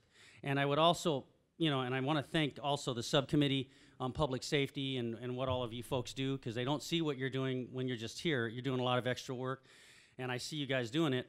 But the thing is, our young people now are using stuff like Molly. They think that it's not dangerous, all of these other drugs. So, just expand it out. Try to just investigate all of these areas in the city of Phoenix where our young people are out there drinking, because it usually means there's something bad going on when they're arrested for underage drinking. There's substance abuse going on, and we all are affected by it. We all have loved ones, and I'm just tired of everybody looking the other way about it. Instead of punishing people, we need to accept it and then come up with some solutions. Thank you. Thank you very much. Roll call. DeCicio. Yes. Gallego. Yes. Gates. Yes. Nowakowski. Yes. Pastor. Yes. Valenzuela. Yes. Williams. Yes. Waring. Yes. Mayor Stanton. Yes. Next item, I believe, is item number 43. Move approval item 43. We have a motion and a second. Councilman Gallego, do you have comments on 43, grant funds from the Arizona Governor's Office of Highway Safety? I do. At both our city budget hearings and in the development of the bicycle master plan, we've heard a lot from individuals that we need to do more to keep bicyclists safe and to make sure that we increase awareness of bicyclists on the city streets. And so there are a variety of programs in this grant application that will do that, including using both our police department, transportation, and other departments, offering bicycle helmets. So we're building on the successful bicycle rodeos that we had in all of our council districts earlier this year, and continuing to do our part to transform Phoenix into a more bicycle-friendly community. And so we just wanted to let folks in the community know that we are listening and moving forward with that, and I look forward to supporting this item. Thank you very much. Any additional comments? Councilman Nowakowski. Mayor, as the chair of the Public Safety Subcommittee, I just really want to thank my colleagues that sit on that committee, and also all of our staff members for their hard work in the last 3 grants that we just accepted. It's really our staff working hard to make sure that we get our fair share from the state and for the federal government. So thank you so much for your hard work, and thank you for those colleagues that sit on that Public Safety Subcommittee for guaranteeing these funds. Thank you very much. Councilman Gates? Thank you, Mayor. Just wanted to thank Governor Brewer for her, because obviously is accepting money from the Governor's Office of Highway Safety. I want to thank the Governor for her support over the years on these various issues as outlined by my colleagues, and in particular Alberto Gutierrez, who heads up that office. Alberto is always focused on safety. In fact, he joined us on Monday night up at Thunderbird High School for a traffic safety meeting we were having in reaction to a tragic accident recently up there. So I just want to thank the entire team for all their support over the years and their cooperation on this particular item. Thank you very much. Any other comments? Roll call. DeCiccio. Yes. Gallego. Yes. Gates. Yes. Nowakowski. Yes. Pastor. Yes. Valenzuela. Yes. Williams. Waring. Yes. Mayor Stanton. Yes. Next item, Vice Mayor. Move approval item 45. Second? We have a motion and a second on item number 45. Mr. Clark, do you have testimony on item 45? This is a donation from the 100 Club for tourniquets for first responders. First of all, Mayor and Council, thank you for letting me speak. My name is Leonard Clark. And yes, Mayor, I would like to speak on it. First of all, thank the 100 Club. The tourniquets are very important, you know, and I think the more we educate ourselves and our community, our fellow citizens, the less there is about fear and panic. But the fact of the matter is, it's 21st century. We have groups, monstrous organizations out there like ISIS. We have things going on like what happened in Boston at the marathon. Our law enforcement have to be prepared. And as much as I strongly support our fire department, a lot of times, sometimes it might not be the fire personnel, department personnel, EMS are going to be there. It's going to be our police officers. And, you know, I was studying up, and I do have a website. If you want to look at it, you've probably done a lot of diligent study on it, just as our our public safety subcommittee's done. But tourniquets have been used all the way back to the times of ancient Greece. The problem is tourniquets have had a stigma applied to them. That's not saying they should be taken lightly, but our officers need these if we have a mass emergency. We're going to need something like that quickly. I know in the Army when I was in, we were issued 2 tourniquets because you might have more than one. You might lose more than one extremity. You know, cases of EMS using one arm to go through a piece of equipment to save somebody's life. And then there's one last concern. I myself need a lot of training on it, but when they're using tourniquets in our police department, I'm just hoping somebody could look into to make sure that they do not use the same tourniquets that they're going to use out in the real world situations. They probably already know this. I was just reading 2 doctors, one with 30 years experience civilian-wise and a military doctor right now, and I guess it weakens the tourniquets because when they're using them, they really want the officers to know they have to put on enough pressure to get rid of the distal pulse, cut off the blood supply. But in doing so, it greatly weakens the tourniquets, and I'm not sure if they said 20% of them fell later, which then could cause a life to be lost. So I'm just asking, could we have a separate supply of these tourniquets set aside for training, but make sure they're not mixed in with the actual ones? And this might be the last time I'm speaking, so I'm all for Scotland declaring independence. Wow, all right. That is not on our agenda today, but Councilman Gates. Yes, I will not be weighing in on the Scotland independence issue, but thank you, Mayor, for the opportunity to speak on this item. This issue was actually brought to me by a couple of my constituents who are here with us today, Alex and Sierra Churovsky. They brought this issue to me because they have a good friend in the department who had taken it upon himself through his own funds to have the tourniquet, and it has been used in certain situations to literally save lives. And so when they brought it to me, I said, well, this is something that we ought to have throughout the department. But again, as we talk about all the time here, we have budget issues. And so I went and spoke with the chief about this, and the chief was very supportive, and actually he's seen this used in the Dallas Police Department. So then working with my colleagues here, working with Chairman Nowakowski, and then, you know, again, the 100 Club came to the rescue, and this is just fantastic, yet another example of how they've stepped up to support our first responders. So, Mayor, I will definitely be supporting this item, and I want to thank all of those in the community that have been supportive of this as well. Thank you very much. Other comments? All right. Thank you, and of course, we appreciate the 100 Club. Roll call. DeCiccio. Yes.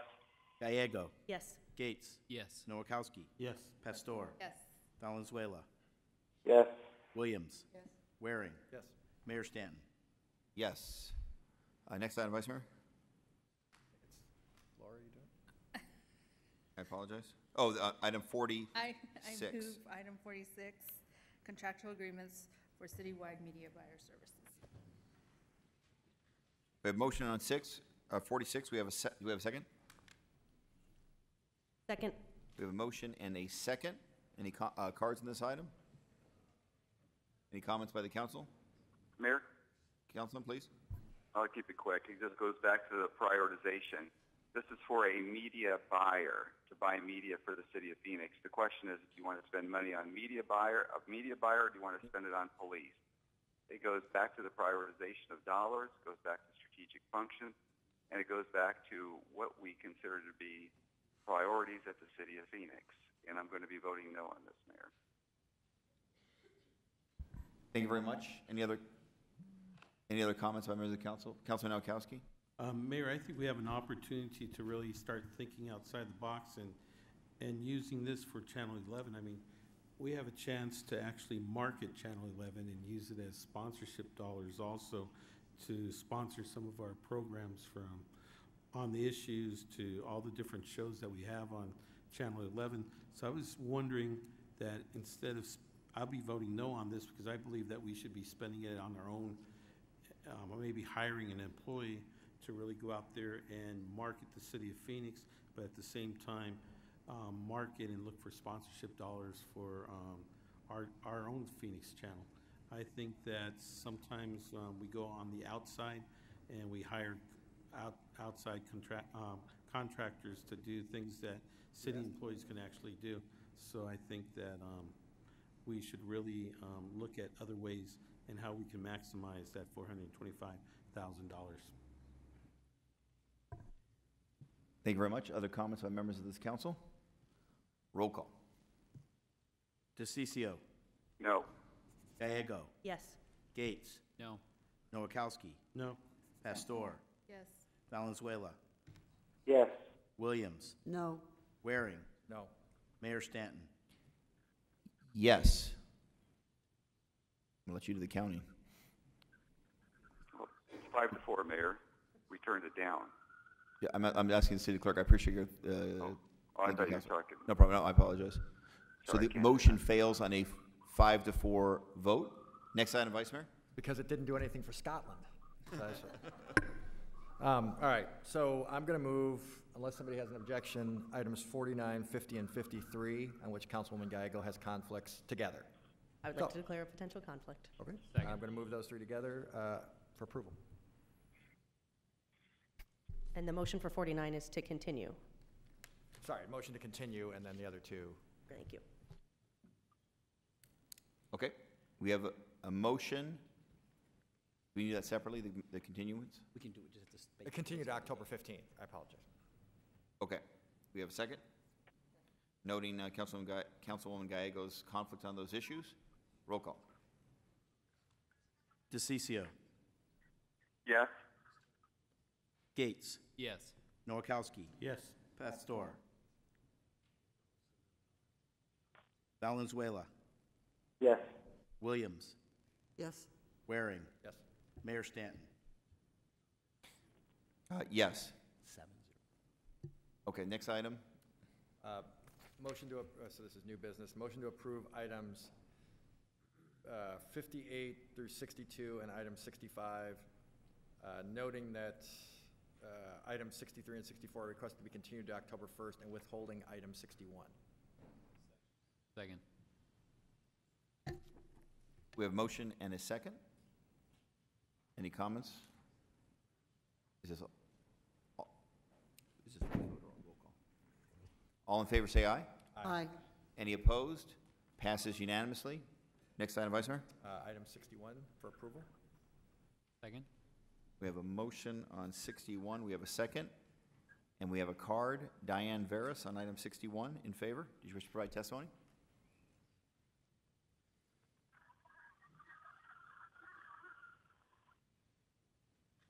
Nobody's coming.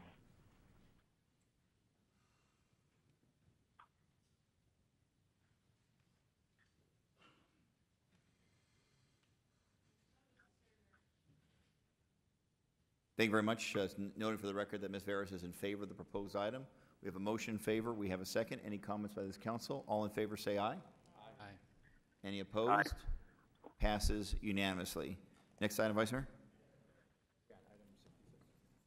Okay, so we are completed with our City Council formal agenda. We're now going to move into our planning and zoning matters. The first item is item number 66, which is concerns the North Valley Parkway and Sonoran Desert Drive.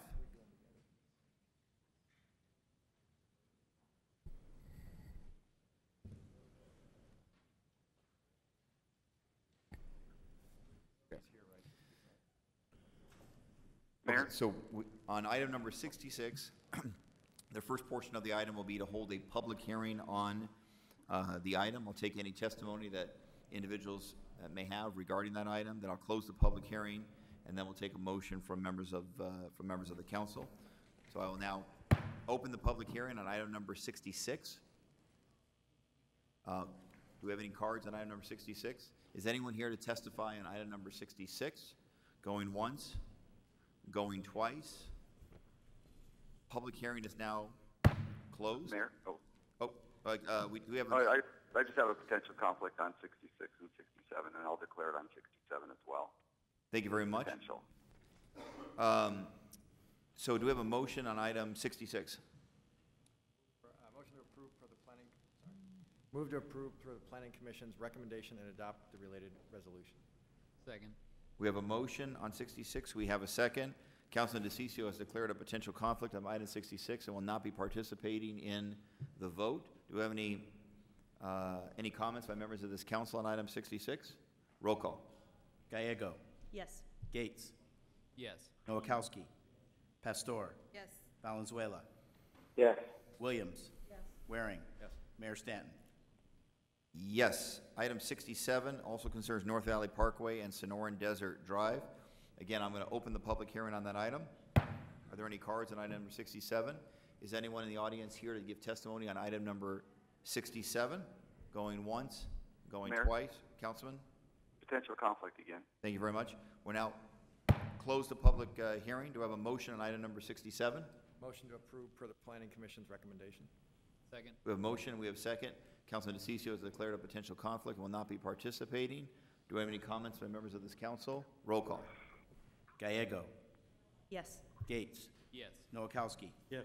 Pastor. Yes. Valenzuela. Yes. Williams. Waring. Yes. Mayor Stanton. Yes. Item 68, there was a request to continue to October 10th. We have a motion to continue that item. Motion to continue item until October 15th, 2014. Second. We have a motion and a second. David Hall, your applicant, you're requesting a continuance? Yeah. You okay with that? No need to provide testimony? And then Carl Montgomery has donated your time to you. So we have a motion to continue. We have a second. All in favor of the continuance, say aye. Aye. Aye. Any opposed? That passes unanimously. Next item on the agenda is item number 69, which is a proposed PUD at Kierland Boulevard and Scottsdale Road. I believe I have to open the public hearing, take any public testimony, close the public hearing, then take a motion from the council. Is that correct in terms of how to proceed? Okay. And so I'm going to hold the public hearing. The case is in District 2, Vice Mayor's district. Do you have a preference on how you'd like to proceed? Give each side a certain amount of time? I think they agreed 5 minutes each side, but then certainly every citizen who came down should have whatever time you'll allow. So a representative of the applicant, which is Nick Wood from Snell and Wilmer, will be given 5 minutes to provide his case in chief. I have Rich Warren, who is here opposed to the case. Rich? Is 5 minutes enough time for you to provide information in opposition? Okay, excellent. And then after, so I'll do Nick Wood first, then I'll do Rich Warren, 5 minutes each, and there are other individuals who may or may not want to speak if all the issues have been covered in the 10 minutes of testimony. Both sides agree to that? Mr. Wood, you're up for 5 minutes. Does that give you enough time to provide your case in chief? It's more enough. Okay, please. I think you want me to come up, right? No, because I have to open the public hearing first. I blew it, yeah. So now, open the public hearing. I have a series of cards, and per the agreement, as was just discussed, a representative of each side will be given 5 minutes, and then members of the public who are here, if they wish to provide any additional information, may do so at that time. Do we have a short staff presentation? Mr. Stevenson. Mayor, members of council, thank you. Out of abundance of caution on this case, staff does recommend that the item be treated as a 3/4 vote item because it was heard by the Planning Commission last night.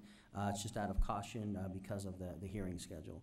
This is a request to rezone a 9.09 acre site from C2 PCD to PUD to allow for a proposed residential and hotel development at Kierland Boulevard and Scottsdale Road.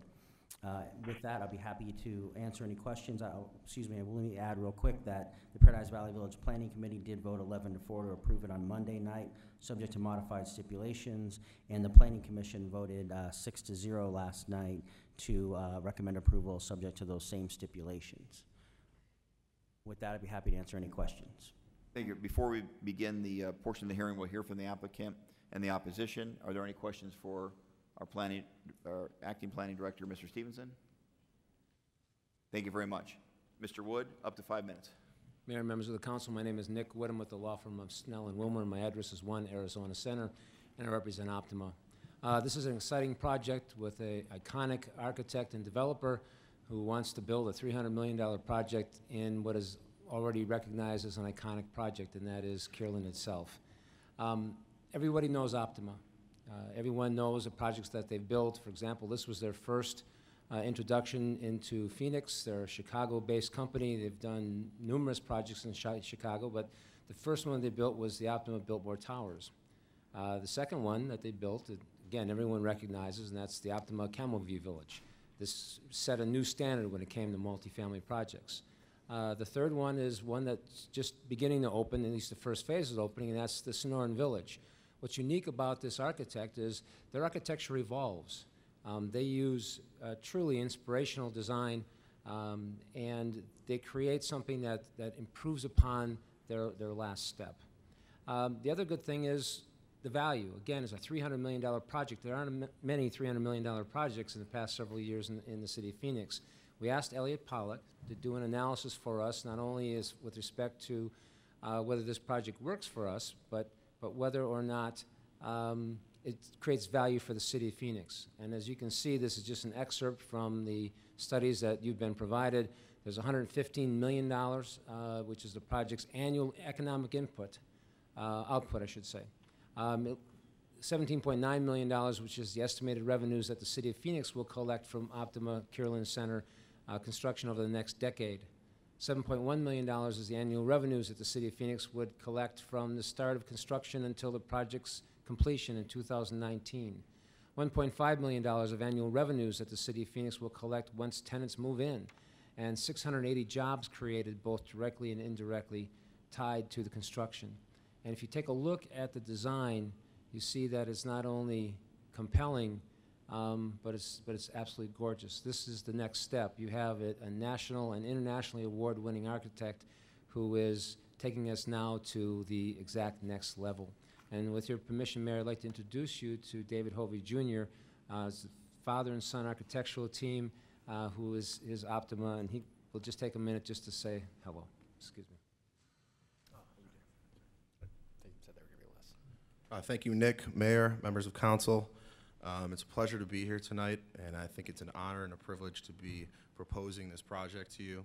We spent long, hard hours putting our heart and soul into this design and this project, and we're very, very excited about it. We feel like this particular site is perfect for what we do.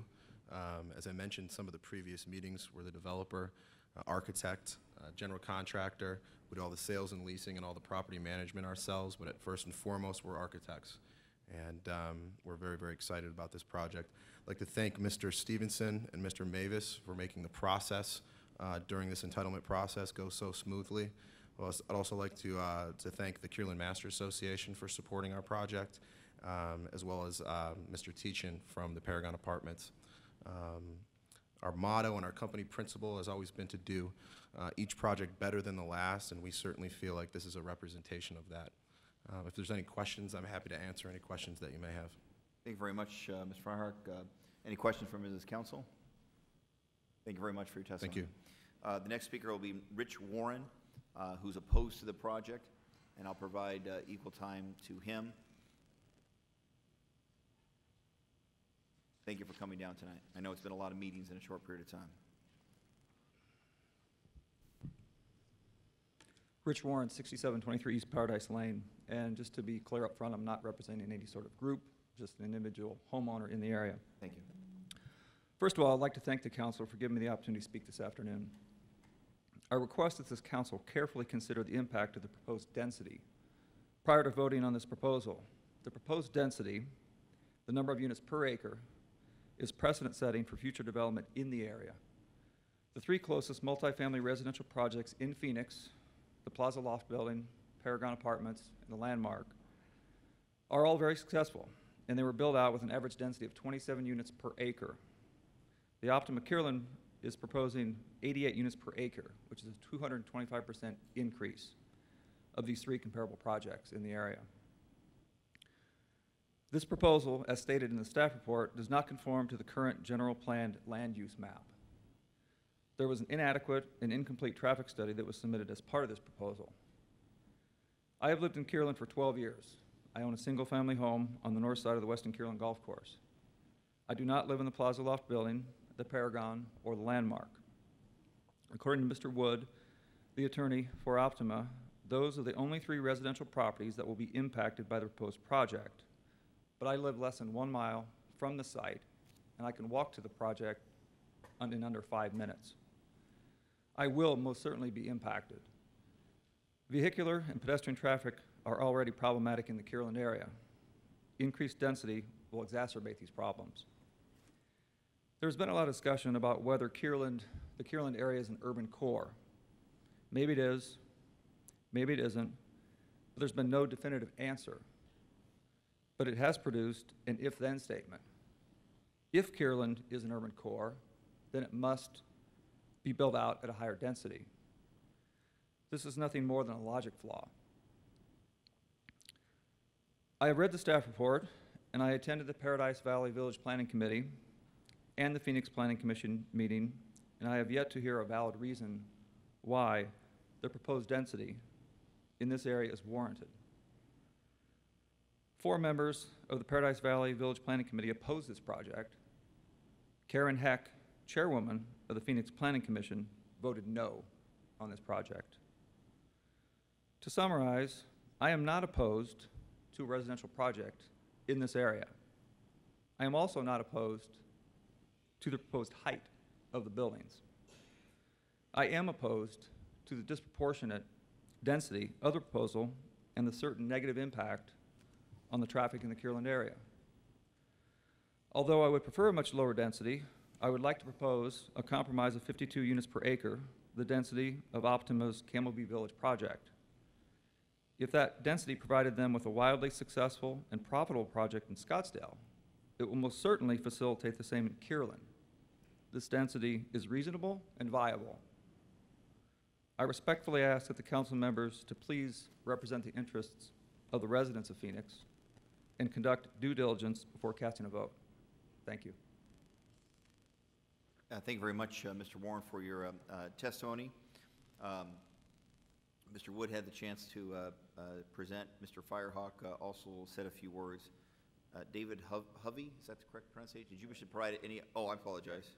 Alexis Firehawk, did you wish to provide any additional testimony? Please. Up to 2 minutes. Yeah, thank you. I apologize. I got that. That was my mistake. Good evening, Mayor and Council. My name is Alexis Firehawk, and I'm an attorney with Carpenter, Hazelwood, Delgado, and Bolin. We are the law firm that represents the Kierland Master Association, the KMA. This is the association of commercial property owners that governs the property at issue. In order for this project to potentially take place, the KMA had to amend its governing documents to remove certain commercial use only restrictions. Last month, the KMA owners had a vote regarding whether to amend the documents to remove those commercial restrictions. 80.51% of the total ownership voted in favor, 0.22% of the total ownership opposed, which means 99.7% of those members who voted approved the amendments. By voting in favor of the amendments, the KMA voted in favor of this project. So I stand before the council today to assert that the KMA supports the project. Thank you. Thank you very much for your testimony. I don't have any additional cards. Is anyone else here to provide testimony on item number 69? Going once, going twice. We will now close the public hearing. Vice Mayor, did you have any questions for staff or a motion? I did. Question. Alan, the traffic study issue is brought up, and it's been regarded as, or talked about as incomplete. I assume that's our department doing the traffic study, correct? Mayor, Vice Mayor Waring, it is a traffic study that the applicant is required to do. They submit to the Street Transportation Department, who reviews it and evaluates it. They have given out some minor comments to make changes, and that will be resubmitted. But there are not any substantial traffic concerns from the Street Transportation Department. I would add for the record that the site is zoned C2, and traffic generation in terms of trips under C2, the trips that are most generated are from retail and restaurant uses, which would be allowed on the site today by right. Approving this transfers the zoning to residential, which typically generates less traffic on an individual basis. What was the vote last night? So the vote last night was 6-0 in support.